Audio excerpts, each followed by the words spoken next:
Doctor Anwarul হকের লেখা গল্প এক নতুন অধ্যায়।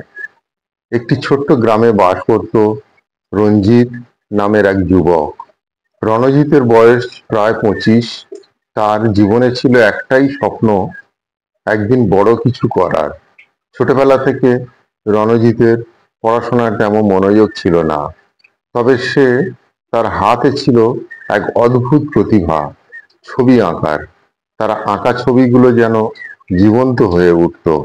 একদিন গ্রামে একটা বড় আর্ট প্রতিযোগিতার আয়োজন করা হয়। এই প্রতিযোগিতায় প্রায় থেকে অনেক প্রতিভাবান চিত্রশিল্পী অংশগ্রহণ করবে। রণজিতের নূতন বন্ধুরা তাকে এই প্রতিযোগিতায় অংশগ্রহণ করার জন্য অনুরোধ করলো।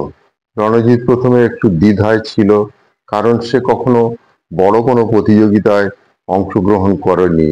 তবে বন্ধুরা তাকে সাহস দিল, এটাই তোমার সুযোগ রণজিৎ, তোমার প্রতিভা সবাইকে দেখাও। অবশেষে রণজিৎ সিদ্ধান্ত নিল সে প্রতিযোগিতায় অংশগ্রহণ করবে। অনেক যত্ন করে সে একটি ছবি আঁকলো। ছবিতে ছিল গ্রাম্য জীবন ও প্রকৃতির এক অসাধারণ দৃশ্য। প্রতিযোগিতার দিন সে ছবিটি জমা দিল। কয়েকদিন পরে প্রতিযোগিতার ফলাফল ঘোষণা করা হলো। রণজিতের আঁকা ছবি প্রথম স্থান অর্জন করলো। তার ছবি সবাইকে মুগ্ধ করেছিল। প্রতিযোগিতার বিচারকরা বললেন, এই যুবকের মধ্যে অসীম প্রতিভা আছে। এই প্রতিযোগিতায় রণজিতের জীবনে এক নতুন অধ্যায়ের সূচনা করলো।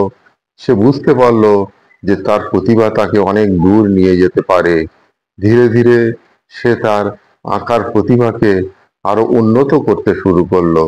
রণজিতের ছবি নিয়ে প্রদর্শনী আয়োজন করা হলো, যেখানে তার ছবিগুলো সারা দেশের বিভিন্ন শহরে প্রদর্শিত হতে থাকলো। রণজিৎ আজ একজন সফল চিত্রশিল্পী। তার জীবনে এই নতুন অধ্যায় তাকে একটি নতুন দিশা দিয়েছে।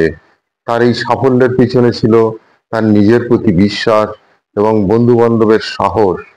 রণজিৎ এখন জানে, স্বপ্ন দেখে এবং সেই স্বপ্ন পূরণ করার সাহস রাখতে হবে, কারণ এক নতুন অধ্যায়ের সূচনা সব সময় আমাদের হতেই থাকে।